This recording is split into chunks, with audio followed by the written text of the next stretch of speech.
Então, Daniela, seja muito bem-vinda. Vamos aqui abrir a maratona da assistente Pois social é, na que saúde legal. e iniciar falando sobre a atenção domiciliar, não é, Daniela? E eu queria te agradecer pela presença, queria que você se apresentasse aqui para quem está nos assistindo. Eu é que agradeço, né, Vanessa? Já é a segunda vez que a gente conversa. A gente conversou primeiramente lá na maratona do Home Care em maio. Então foi muito bom, assim, foi. Depois daquilo, fiz vários projetos, né? E tem vários pela frente, me abriu várias portas, conheci muita gente depois daquilo. Então, o meu nome é Daniela, então eu sou assistente social desde 2007, finalzinho de 2007, ali me formei. Comecei a atuar na atenção domiciliar a partir de 2012, então eu estou lá desde essa época. Eu tenho 2 especializações, intervenção familiar e comunitária, e o ano passado eu concluí Direito Aplicado ao Serviço de Saúde. Ótimo. A gente, como você citou, né? A gente falou sobre a atenção domiciliar na maratona do Home Care, né? Onde você foi entrevistada. E acho muito necessário, né? Na maratona da saúde, da assistente social na saúde, falar sobre a atenção domiciliar. E você, como uma profissional que tem experiência na área, eu queria que você iniciasse, né? Falando o que é a atenção domiciliar. Uhum. Tá, então a atenção domiciliar ele é um serviço prestado no domicílio para pacientes estáveis que não podem se deslocar. Então, que precisam de finalização de um tratamento ou de uma reabilitação ou de uma manutenção da saúde. Assim. Então, são pacientes que precisam sair do hospital para terminar um antibiótico em casa ou precisam fazer uma fisioterapia por um período para se reabilitar, ou pacientes crônicos que vão ficar em atendimento domiciliar durante muito tempo, que não precisariam estar no hospital. Né, alguns com ventilação mecânica, alguns pacientes bem graves, com doenças degenerativas, mas que daí estão em casa, né, no conforto do lar, com a família e que não precisam estar no hospital. Então, esse é basicamente o atendimento domiciliar, que ele é fornecido, então, na rede pública e privada, hoje em dia. Né? Hoje a gente não tem, os planos de saúde, eles não têm essa obrigatoriedade de fornecimento, não tem lei obrigando, mas muitos planos de saúde acabam fornecendo como benefício para os clientes, ou então através do programa de deshospitalização. O SUS tem já desde 2011 o programa do Melhor em Casa, né, que é um programa que funciona muito bem, assim, é um programa que eu até me surpreendi quando eu conheci, porque ele é excelente, ele tem um funcionamento tão bom quanto, ele é um pouco mais reduzido de horários, mas ele é tão bom quanto a rede pública, a rede privada, desculpa, e tem as empresas também, né, de operadoras que tu pode direto contratar, né? Então esse é o plano, esse é o atendimento domiciliar, é o atendimento para os pacientes estáveis. Paciente que não está estável, então ele não tem segurança para estar em casa, então ele fica no hospital até estabilizar a doença e ele pode voltar para o domicílio. E tem todo um critério de elegibilidade, né, para que esse paciente Isso, ele esteja internado em casa. Acredito que esse é o isso. termo, né? É, Internado em internado em casa. casa. Como é esse critério?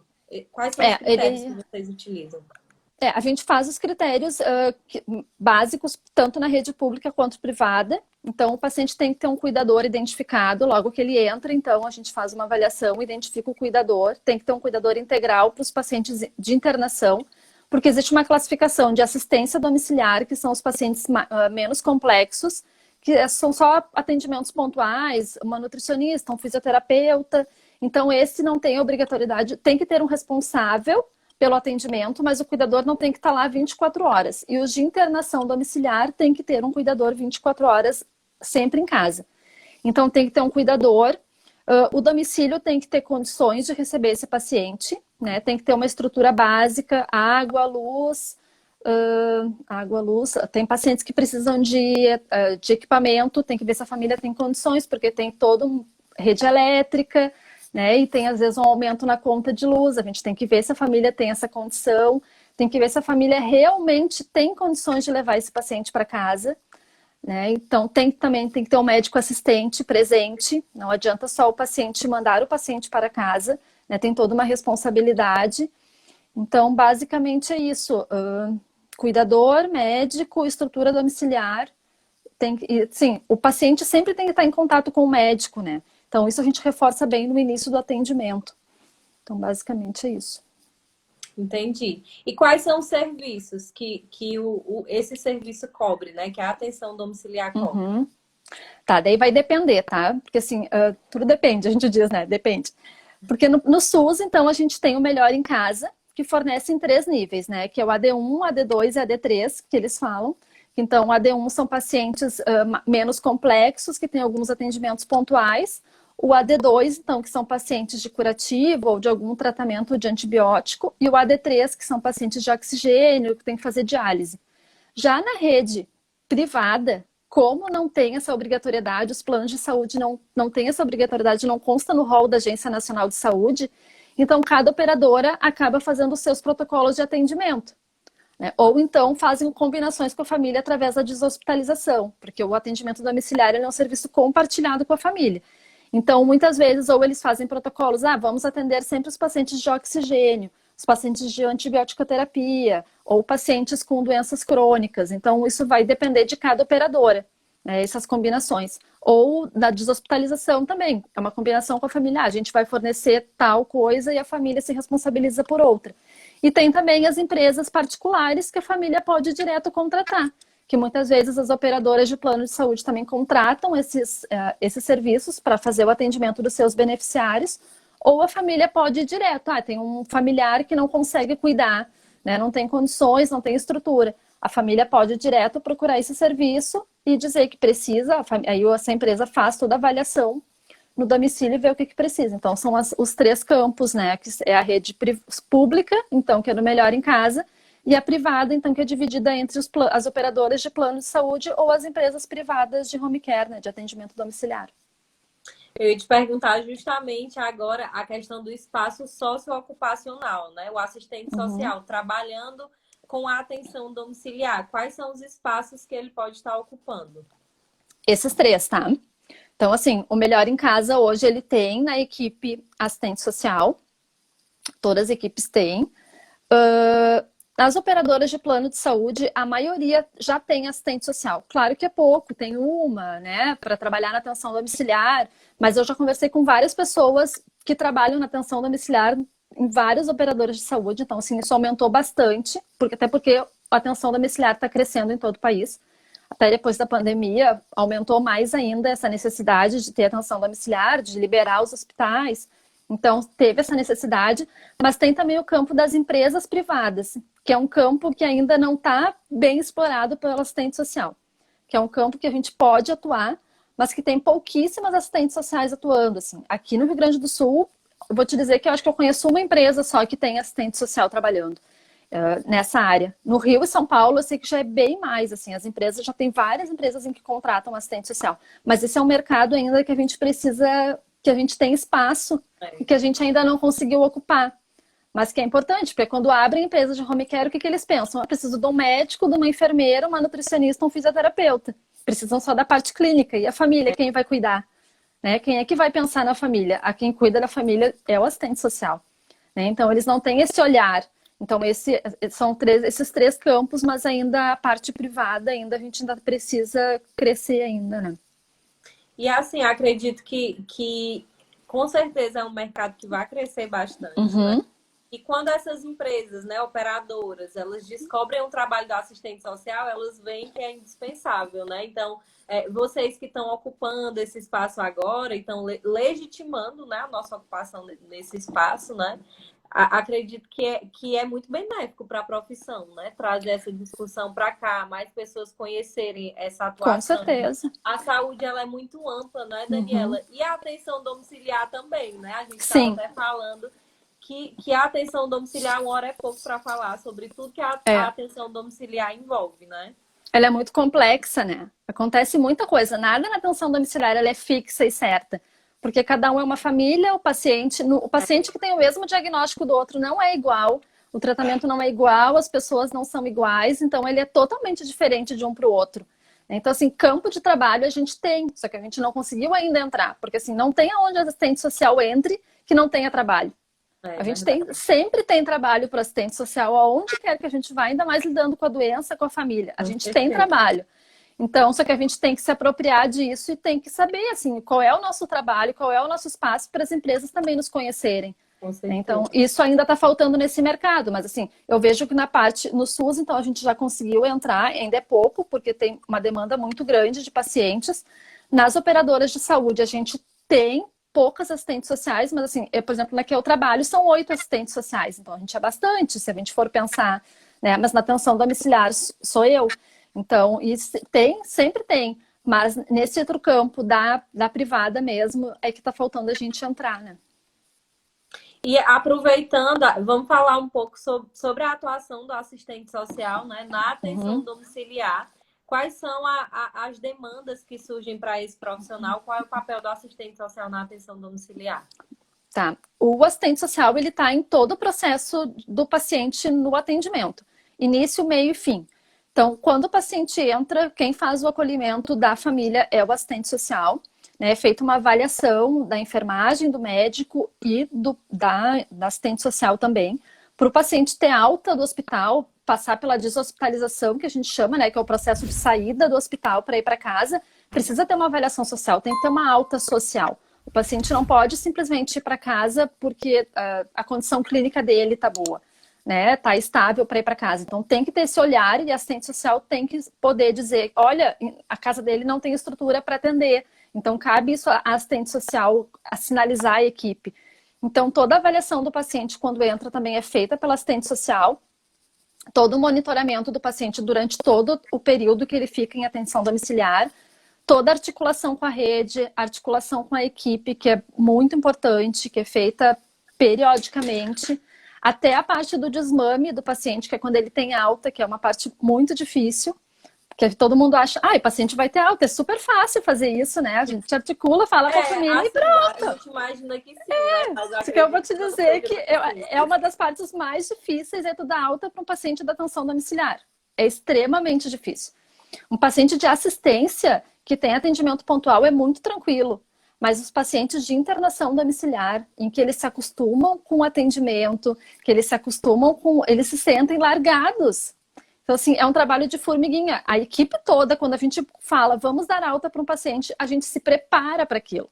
É uma preparação, assim, tu chegar e tu falar para a família, vamos agendar uma reunião, vamos conversar e vamos construir isso com a família. A gente simplesmente não pode, isso cabe ao assistente social.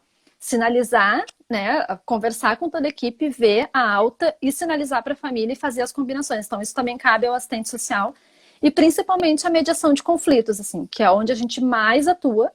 Vou dizer que 80% do meu trabalho eu lido com mediação de conflitos nos pacientes que estão em internação domiciliar, porque não é muito simples tu levar um paciente para casa, gera muito desconforto, né? É um paciente que perdeu muitas vezes a sua autonomia e ele fica numa condição muito vulnerável e a família às vezes não tem suporte para isso.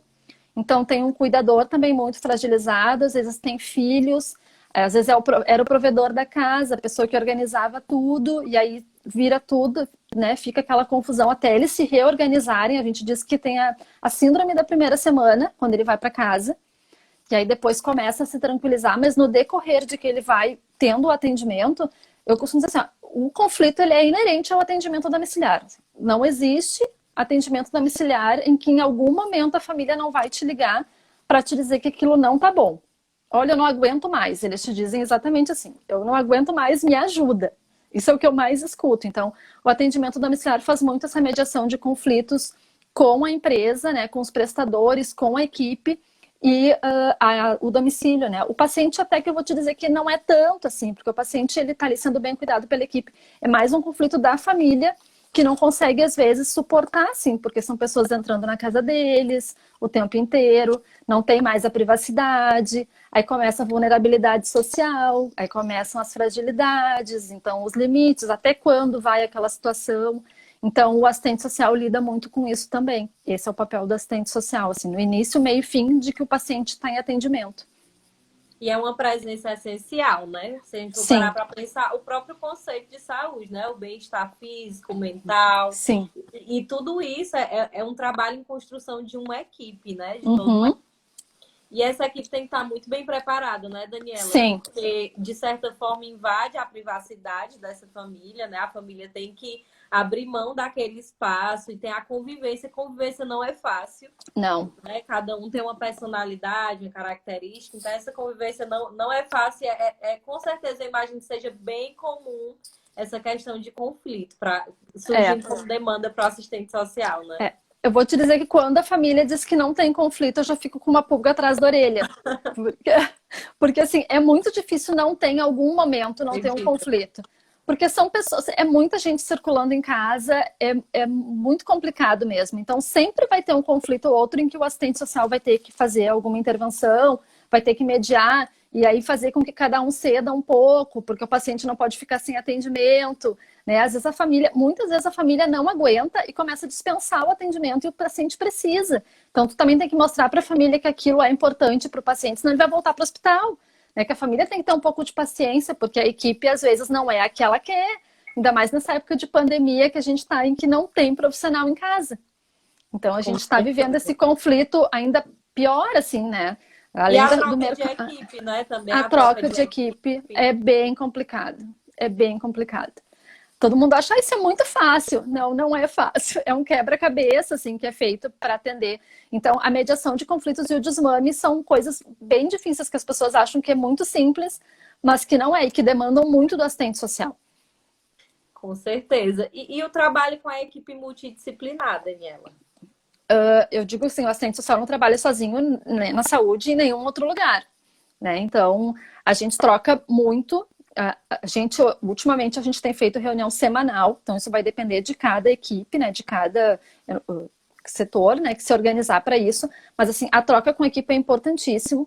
As visitas domiciliares, geralmente eu sempre faço com uma enfermeira ou vou com a psicóloga, a gente sempre se troca muito, então todo paciente é discutido em equipe, não existe, a gente não fragmenta o paciente, né, o paciente ele é um só.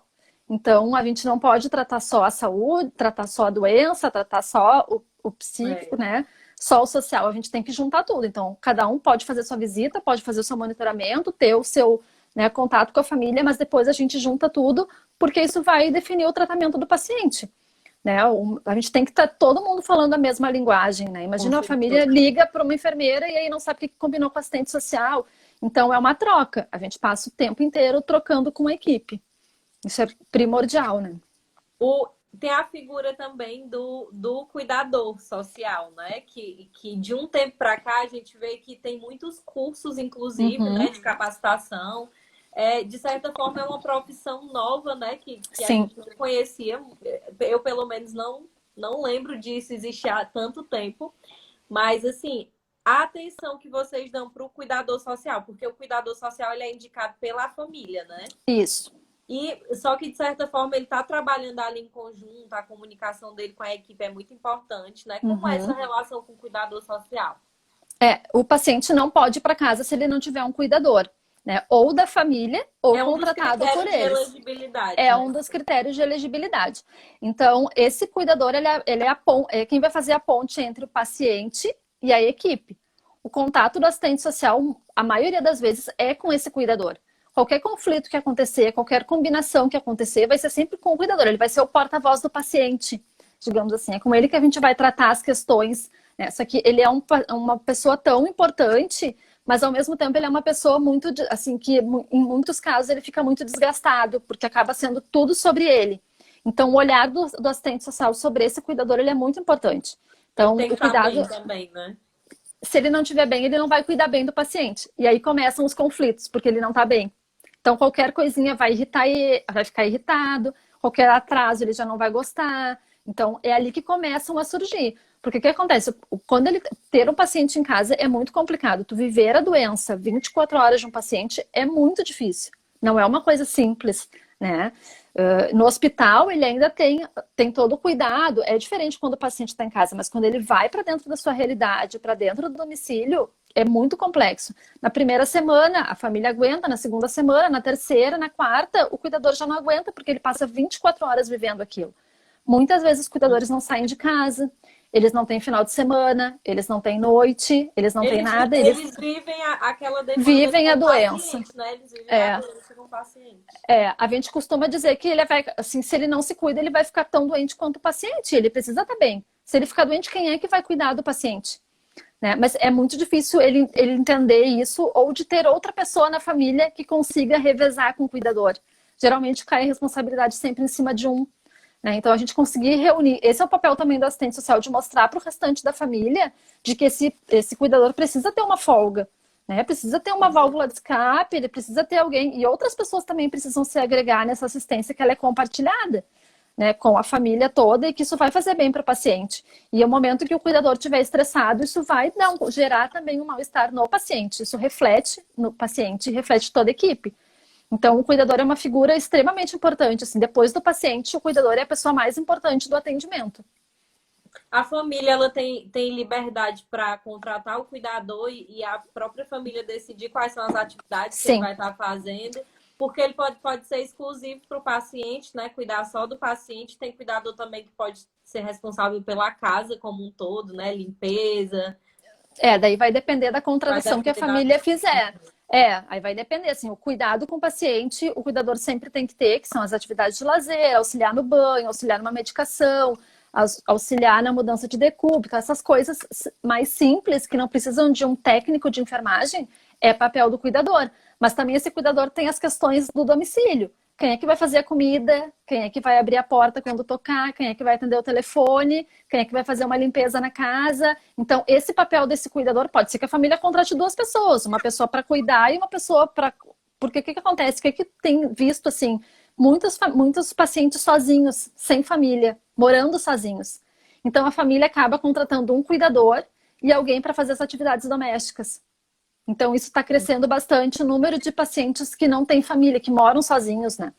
Então, isso é bem importante. Essas combinações são feitas desde o início do atendimento para a família já se organizar. Daniela, e você já tem uma carreira, né, nessa área, já tem um tempo. Quais foram as principais dificuldades que você teve, assim, do início, referência de material, né? Como que você buscou conhecer mais sobre essa área? Tá, dificuldade, na verdade, foi essa de não ter material.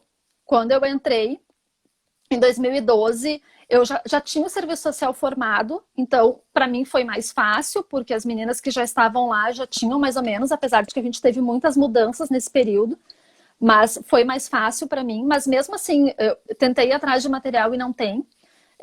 Não existe nada escrito sobre serviço social e atenção domiciliar de livros, não existe.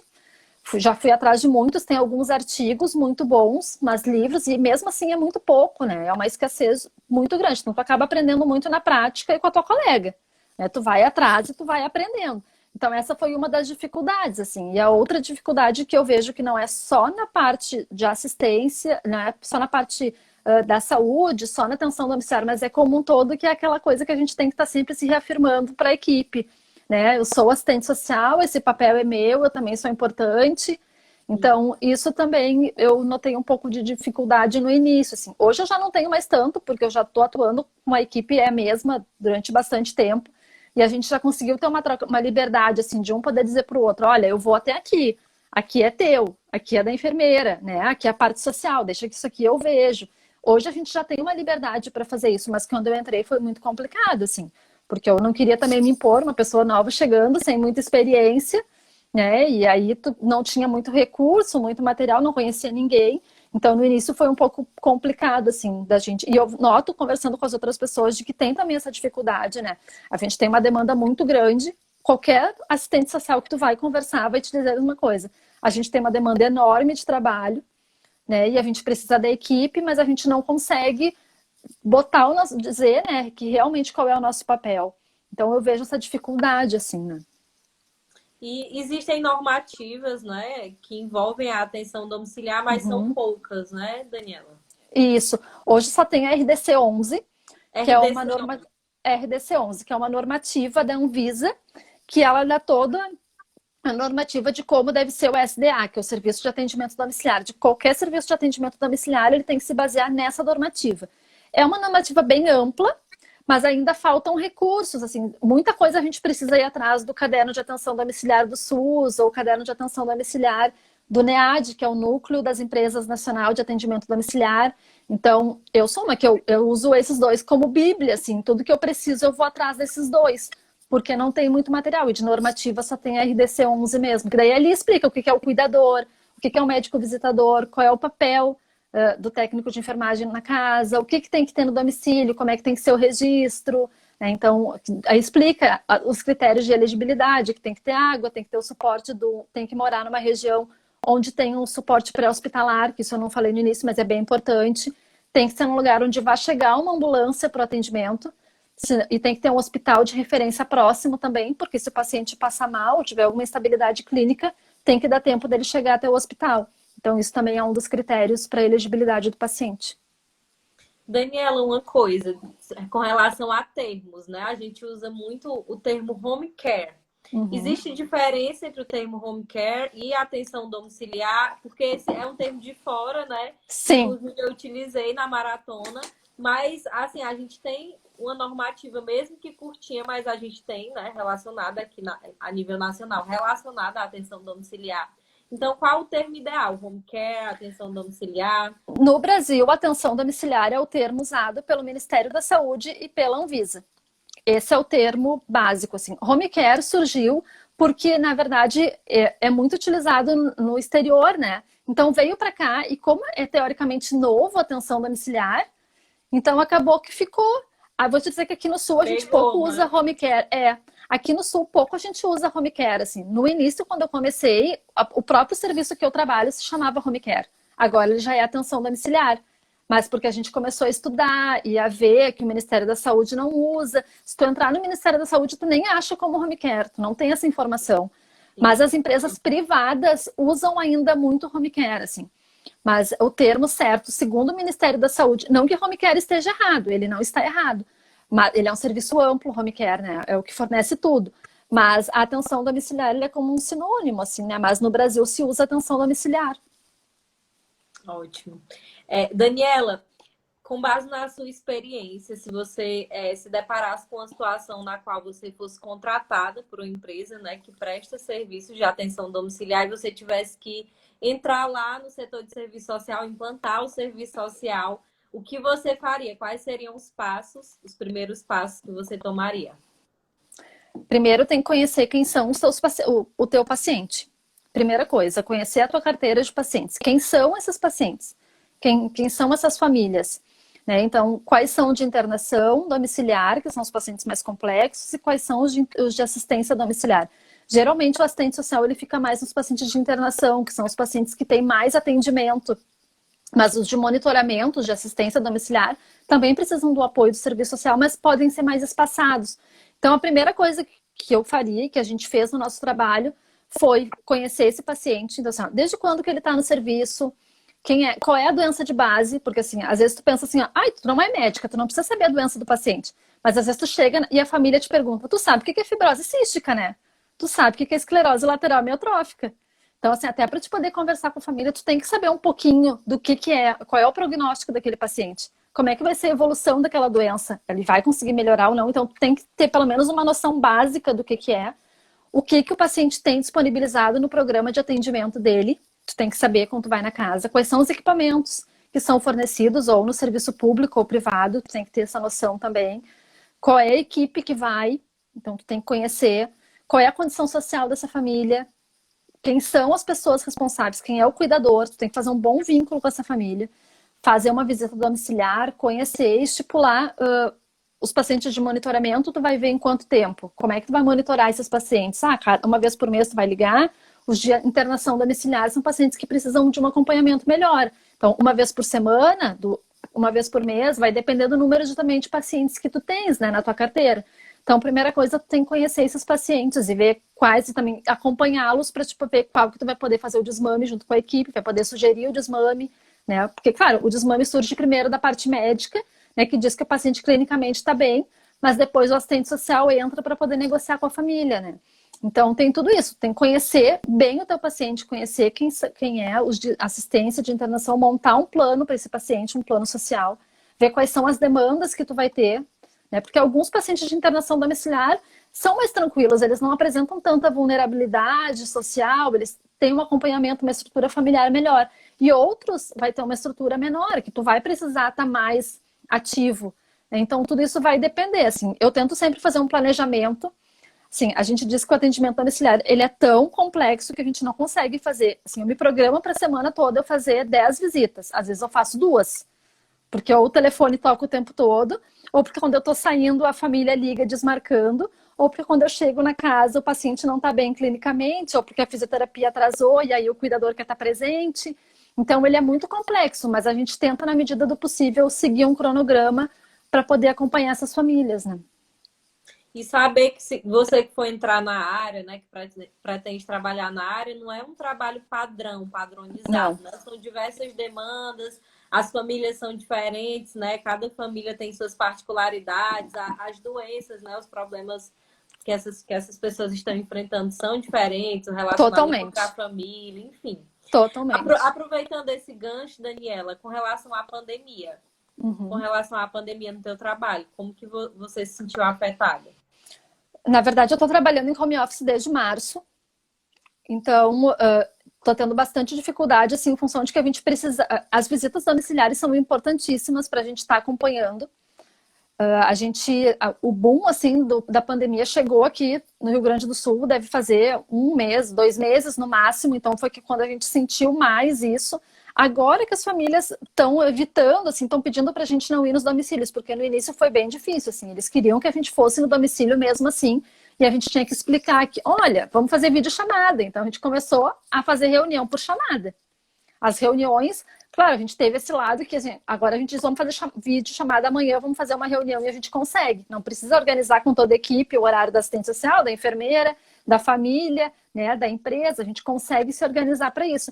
Mas essa falta da visita domiciliar, de tu estar no contato, de tu realmente ver o que está acontecendo lá na ponta, isso está fazendo bastante falta, assim. E a gente está vendo que as famílias estão muito preocupadas, assim, né?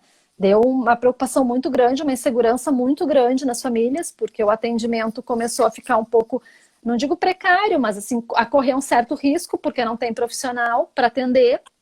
Então, as famílias estão com medo também, ao mesmo tempo, de pegar as doenças, então, de pegar o Covid, e aí alguns estão suspendendo o atendimento, mas alguns são atendimentos essenciais, e aí a gente tem que fazer toda uma educação. E algumas famílias não estão respeitando também o isolamento, e aí a gente também tem que estar fazendo toda aquela educação e ligar para ver se realmente, né, dizer a importância disso. Então, mas eu vejo assim que o trabalho aumentou muito nesse período, de março para cá, a gente está com uma demanda assim, muito grande de trabalho, assim, não só eu, mas eu converso com outras colegas, aumentou muito, mas em função disso, assim, da insegurança das famílias, de como é que vai lidar com essa situação, né? E é uma mistura de sensações, né? Medo, Uhum. desespero, insegurança, De preocupação. tudo. Deve ser muita coisa É, misturada. E isso deve ser muito direcionado para o serviço social, né? é, Porque qualquer problema, né, assim, que surja, como o serviço social está totalmente ligado à mediação de conflitos, na questão domiciliar, qualquer demanda como essa é logo é, contato com o serviço social, né? é, E o é. home care, existe esse fluxo de entrada e saída da residência, porque a equipe de saúde em si não mora na residência, né? Então, eles Não. saem, entram, e o público do serviço de atenção domiciliar não é só idoso, né? Tem criança, tem diversos grupos, mas a população idosa acredito que seja maior, não é, Daniela? A população idosa é maior, em função, cada vez tem sido mais frequente ser essa população idosa, mas eu, assim, as famílias que eu atendo variam, assim. Tem desde criança a jovem, a adulto, mas a população idosa, porque não tem quem cuide, né? As famílias não têm quem cuidem, então acabam entrando no atendimento domiciliar, né? E as doenças também, as doenças crônicas, as doenças demenciais, elas estão aumentando. Então, está crescendo também esse número de atendimento, né? Mas eu atendo, tem bastante criança também no atendimento, que é a parte mais difícil, né? Para mim, o mais difícil é atender criança. Mas a gente tem bastante também. Vocês tiveram ou profissional da equipe ou paciente infectado pelo Covid? Vários. Sério mesmo? Até criança. Como que vocês, né, foram lidando com isso? O trabalho em home office foi uma solução? Como que vocês se organizaram? A gente está desde março, toda a equipe em home office. A gente só faz visita naqueles casos em que realmente há necessidade e necessidade clínica, né? Daí vai o médico ou a enfermeira se precisar. A parte social, as psicólogas e eu também, a gente não faz essa visita. Assim que é sinalizado que um paciente está com Covid, a gente já entra em contato com a família, vê como é que está a organização familiar, tem mais alguém, né, com Covid na família, vamos isolar o paciente, vamos reforçar as questões de EPI, de toda a equipe, que isso é bem importante para preservar, porque daí o paciente não pode ficar sem atendimento. Algumas famílias até pediram, vamos dispensar o atendimento nesse período, mas é difícil, né? Até porque nesse período precisa ter atendimento até às vezes maior, né, para poder resguardar a família. Então se reforçou o uso de EPIs com todos e a gente fica monitorando. Então, mas a gente teve bastante caso, assim. Então, assim, deu para entender, né, basicamente, como é que a atenção domiciliar ela acontece e o quanto é importante o papel do assistente social, né, Daniela?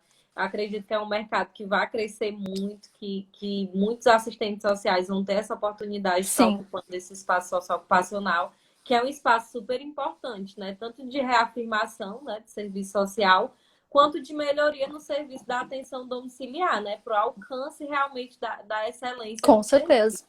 Com certeza. Não, eu acredito muito nisso, assim, que vai aumentar. Não há empresa de atendimento domiciliar que tem contato com assistente social que não precisa de uma assistente social. Assim. Toda empresa precisa. E quem é que cuida da família nesse contexto acaba, se não tem uma assistente social, acaba sobrecarregando a enfermeira, que não é papel dela, mas que elas fazem muito bem esse papel, mas sobrecarrega o restante da equipe. Né? Então, esse olhar, eu acredito que vai aumentar bastante, ainda mais depois da pandemia. O número de empresas de atendimento domiciliar tiveram um crescimento muito grande. Então, eu acho que é um mercado que o assistente social tem que explorar realmente e que tem condição de alavancar assim, o mercado tranquilamente. Maravilha. Como agir quando o paciente recebe alta hospitalar e não tem nenhum familiar? Não tem alta. Não tem quem cuide em casa. Então, assim, o assistente social tem que bater pé e dizer que ele não pode ir para casa. Simplesmente, porque se um paciente que tem alta hospitalar e precisa continuar o atendimento domiciliar em casa e não tem uma estrutura, certamente uma semana depois ele vai voltar para o hospital muito pior do que como ele saiu.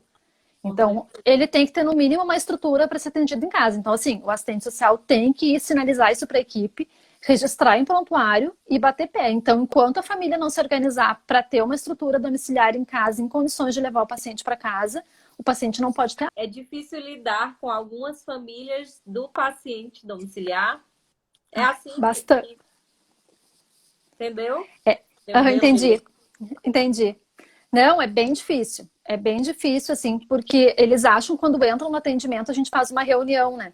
Olha, vamos conversar para ver qual é a tua expectativa, quais são os limites de vocês realmente querem levar esse paciente para casa? E aí é incrível, assim, porque 95% te diz assim, não, é tudo muito tranquilo, né? Vai ser tudo muito fácil, não vai ter problema nenhum. Passa um mês, assim, a família já está enlouquecida, querendo, né, uma solução para os problemas em que muitas vezes não tem. E aí eles querem que o assistente social resolva os problemas e o assistente social não vai resolver os problemas deles muitas vezes. O assistente social vai construir com eles, né, isso. Então, tem algumas famílias que é bem difícil, algumas famílias que são bem comprometidas, assim, até psicologicamente, que precisam de um acompanhamento da psicóloga, do psiquiatra, porque não conseguem digerir toda aquela situação de doença. É muito complicado. Então, algumas famílias a gente tem bem mais dificuldade do que outras, assim, para lidar. E o assistente social é a pessoa que faz sempre a ponte com essas famílias mais difíceis. É sempre o assistente social que fica fazendo essa mediação, né? Desafio do serviço social. Não, tem sido bem difícil, assim, porque a gente fazer o trabalho à distância é complicado, porque a gente não consegue enxergar a realidade. Então, a família te diz uma coisa, a equipe que está lá dentro te diz outra. Então, é um desafio cada vez maior, assim. Eu digo, olha, quando voltar à realidade, a gente vai poder voltar a fazer visita, porque faz mais de 6 meses que a gente não faz e que não está na ponta, realmente, né? Então, tem sido um desafio, assim. Claro que no início foi mais complicado, a gente não sabia nem como atender essas famílias, não sabia nem como é que a gente ia fazer, monitorar de que forma. Agora a gente já conseguiu se estruturar melhor para isso, tanto o serviço social quanto a enfermagem, mas foi difícil no início, porque a gente assistente social, quer estar na ponta, né? Quer estar na casa, quer ter contato, quer fazer reunião. Mas a gente conseguiu se estruturar fazendo videochamada. Então, assim, eu nunca fiz tanta reunião com videochamada como nos últimos momentos. Então, é isso que a gente está usando a tecnologia a nosso favor, né? Que ultimamente a gente cresceu tanto a tecnologia nos últimos tempos, em função da pandemia, a gente está usando a nosso favor. Acelerou esse processo, né? De inclusão da tecnologia. Bastante. como está sendo a atenção domiciliar para pacientes sequelados de Covid? Muitos pacientes estão saindo e precisando de fisioterapia ou terminar o restante do tratamento, né, em casa. Então, isso tem acontecido bastante até para poder liberar o fluxo de pacientes no hospital, liberar leito. Então, como é que está acontecendo? Eu não sei o melhor em casa como é que eles estão fazendo. A rede pública eu desconheço, mas a rede privada, eles estão levando muitos pacientes para casa para terminar o tratamento, fisioterapia ou antibiótico-terapia por um período para poder fazer essa liberação. Então, isso tem acontecido bastante. Ótimo. Vamos para a próxima. Sobre as normativas. Repito os dois que você, né, citou, as normativas da Anvisa, né? A normativa que tem é uma só, que é a RDC 11. É uma normativa que regulamenta o serviço de atenção domiciliar. Mas os manuais que a gente tem, que a gente usa bastante, é o manual de atenção domiciliar, é o caderno de atenção domiciliar do Ministério da Saúde. É só colocar no Google ali que aparece. E o caderno de atenção domiciliar do NEAD, que daí é o do Núcleo de Atenção Domiciliar das Empresas Privadas, né? Então, são os dois. Então, a normativa é RDC 11 e os dois cadernos de atenção domiciliar do Ministério da Saúde e do NEAD. É importante citar também que a Daniela tem um perfil profissional que fala sobre a atuação, né, Daniela? Sobre a atuação na atenção domiciliar, vem fazendo lives também, é um perfil direcionado a essa área, né? É isso, na semana que vem eu até vou conversar com uma menina do Melhor em Casa, para a gente Bacana. poder fazer a diferença entre o público e o privado, assim, que a gente tem muita dúvida, né, do que um fornece, o que não fornece. O trabalho da assistente social, pelo que a gente tem conversado, é basicamente igual, assim. Não tem muita diferença o processo de trabalho, mas tem algumas diferenças, alguns limites, né? O público tem atendimento de segunda a sexta, o privado já tem atendimento até 24 horas. Então, a gente vai conversar na semana que vem, acho que vai ser bem legal. Que orientação você pode dar para o assistente social que acabou de se formar e quer seguir nessa área? Aí, estuda bastante, porque assim, vai surgir vaga, com certeza vão surgir, e aí assim, ó, tem que estar preparado, pelo menos saber o que é a área da saúde, Entender, quais são as principais normativas, entender o que é, isso é bem importante para te poder iniciar, né? A gente costuma dizer assim, aqui no Rio Grande do Sul, cavalo encilhado passa uma vez só, assim, né? A gente brinca, porque assim, tu tem que estar preparado para aquilo quando surgir a oportunidade. E as oportunidades vão surgir. Então, o básico, pelo menos, tu tem que saber. Se tu não pode fazer uma pós-graduação para entender um pouco da saúde, alguma coisa, não tem problema. Mas assim, tem vários cursos até gratuitos. O UnaSUS é um que forma muitos cursos gratuitos e excelentes para atenção domiciliar. Então, procurar te qualificar, assim, né? Para isso, para quando surgir a oportunidade. UnaSUS. E são cursos online, né, gratuitos, Isso. você só se cadastra e vai ter, né, um acesso a um material muito bom. Com certificado, são todos muito bons. Ótimo. Qual especialização você sugere para atuar nessa área? É que daí vai depender, assim, né? Por exemplo, eu acabei indo para a parte familiar, então eu fiz intervenção familiar, que eu acho que abordava tudo, em qualquer área que eu fosse atuar. Então, logo que eu saí da faculdade, eu acabei fazendo e me ajuda muito, né? Aí depois eu acabei aplicado a saúde, que também me agrega bastante.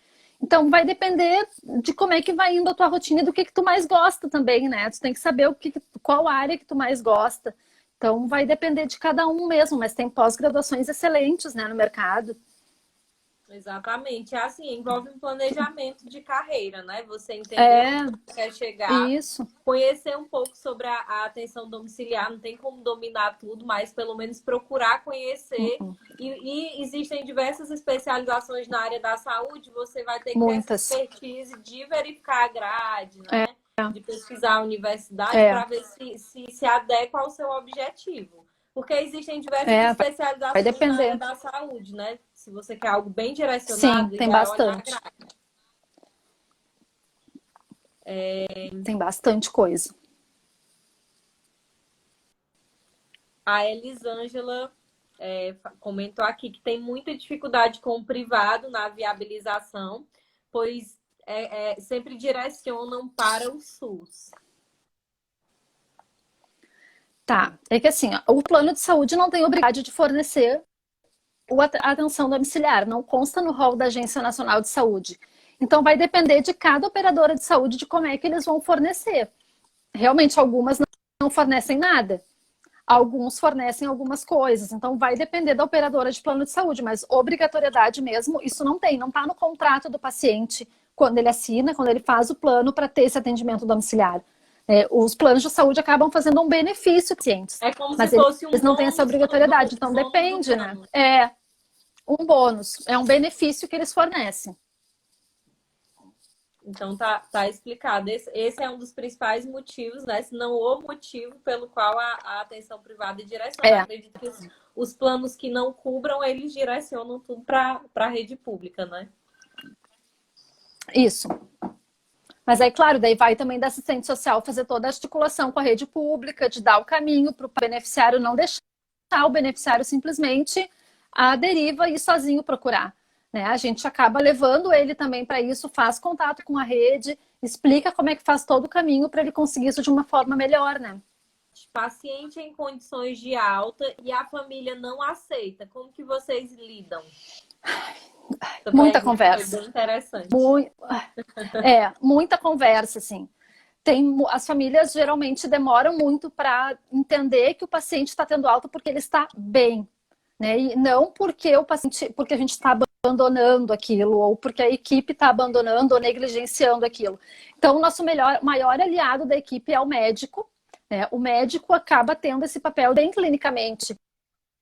E a gente entra com suporte e orientação de dizer, olha, o teu médico está dizendo que ele está com alta. Então, vamos organizar isso. De repente, mais 3 meses. Quanto tempo tu precisa? Geralmente eu digo, quanto tempo tu acha mais que tu precisa para te organizar? Tem famílias que vão dizer assim, ó, mais 15 dias. Mas é assim, ó, passou lá pelo 10º dia, ela já vai te ligar pedindo mais 15. Né? Então, a gente tem que ir sempre negociando. Assim, diz para o paciente, a gente vai dar só mais 10 dias e acabou. Isso não acontece, assim. É uma negociação realmente, uma conversa, uma educação com ele, de poder explicar de como é que vai ser esse atendimento, né? De como é que vai ser o desmame, de que ele vai ter benefícios também. Porque a vida dele vai voltar à normalidade. Não vão ter mais pessoas na casa dele, a privacidade vai voltar. Então, tudo isso a gente vai conversando e vai... Ótimo. Tem uma pergunta aqui da Tayane. Daniela, no serviço de atenção domiciliar, que você trabalha, como vocês lidam com as judicializações? Acontece de ter judicialização nas operadoras? Acontece, mas a gente deixa para o direito fazer isso. A gente não se envolve na judicialização. A gente diz que, olha, a gente vai fornecer, se por acaso entrar a judicialização, a gente vai atender como fosse um paciente normal. Agora, as questões judiciais a gente sempre encaminha para o jurídico. Daí o serviço social não se envolve. A gente fica nas questões familiares, né, que a gente tem envolvimento, mas assim, as que não se envolve. Claro que a família muitas vezes vem nos dizer, né, vem conversar com a gente sobre isso. Eu tenho uma liminar, né? Ou então, como é que eu vou fazer tal forma? Eu posso entrar com uma liminar? Olha, isso a senhora conversa com o seu advogado, né? O nosso papel é outro. Né? Então, a gente não se envolve muito nas questões jurídicas, assim, mas na parte social mesmo. E a importância, né, de ter domínio sobre a sua profissão, de conhecer a lei que regulamenta a profissão, entender até onde você pode ir, né? Porque acaba que se você ultrapassa a sua competência, você vai estar assumindo a responsabilidade que não era para ser sua, né? Não, e às vezes tu dá uma informação que é totalmente incorreta, não é da tua área. Então, a gente deixa cada um no seu quadrado, que a gente diz, né? Porque a gente não tem domínio disso, né? Como lidar com denúncia de maus tratos? Acontece mesmo na privada, a gente tem alguns casos, então a gente encaminha. Conselho Tutelar, Ministério Público aciona a rede. Né? Primeiro, claro, a gente faz visita domiciliar, tenta entender um pouco, pega um pouco de depoimento de todos os personagens, assim, né? Todos os atores que estão envolvidos para tentar entender e aciona realmente os órgãos competentes. Muito contato com o Ministério Público, Conselho Tutelar, Delegacia do Idoso, a gente faz bastante. Sobre a questão de prontuário, se tem prontuário eletrônico, como que vocês organizam essa situação? Eu tenho prontuário eletrônico, mas não é a realidade de todo mundo. Então, vai depender de cada realidade, assim.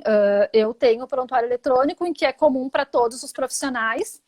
Se tem alguma informação ali mais sigilosa do serviço social, eu acabo deixando nos meus arquivos, mas tem muito, na atenção domiciliar, muita gente não tem. Então, acaba que o assistente social se organiza para ver se vai deixar um prontuário separado, porque na casa do paciente sempre tem um prontuário, né? Mas a gente não coloca as informações principais ali. A gente coloca o básico, né? Porque é o prontuário do paciente, e aí depois evolui no prontuário eletrônico.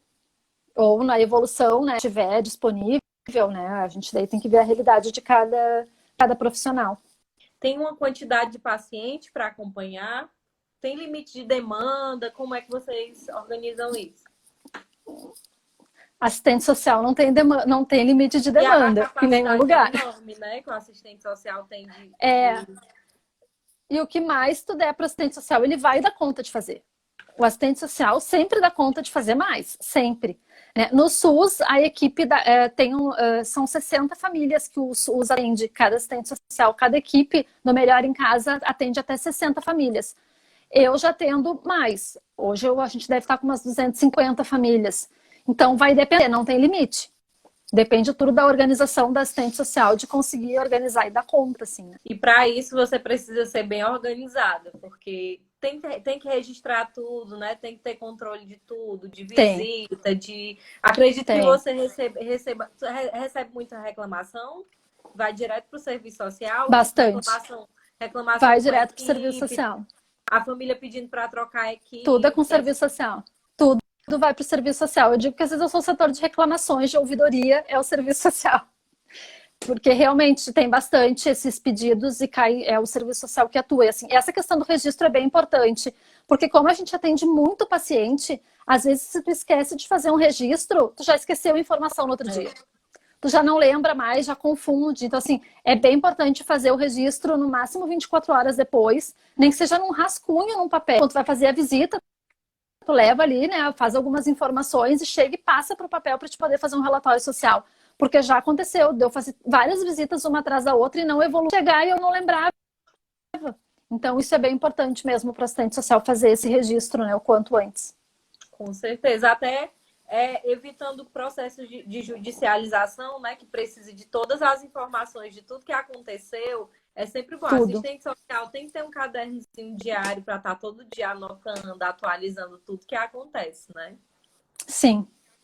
Sim. Daniela, nós temos menos de 3 minutos para finalizar aqui nosso primeiro dia da Maratona da Assistente Social na Saúde. Eu queria aproveitar para te agradecer, gente, indicar também o perfil da Daniela. Ela fala sobre a atuação do assistente social, né, na atenção domiciliar, traz muito conteúdo bom. Sim. Daniela, obrigada por sempre estar topando aqui os convites e estar aqui compartilhando um pouco da sua experiência com a gente, uma experiência tão rica e tão importante. Obrigada pela contribuição nessa maratona. Eu que agradeço. Eu que agradeço mais uma vez, sempre que precisar. Se alguém precisar, tiver alguma dúvida, alguma coisa, pode me chamar no privado, que a gente vai conversando. Pode me chamar, que a gente vai conversando, não tem problema. Tá? E muito obrigada mais uma vez, obrigada para todo mundo. Olha, chegamos 176 pessoas agora acompanhando, muito legal. Muito legal, muito obrigada por todo mundo. Já acabou, tá finalizando, a live vai ficar muito legal mesmo. Tá compartilhando aqui no perfil, tá, gente? Daniela, tchau, obrigada, um abraço.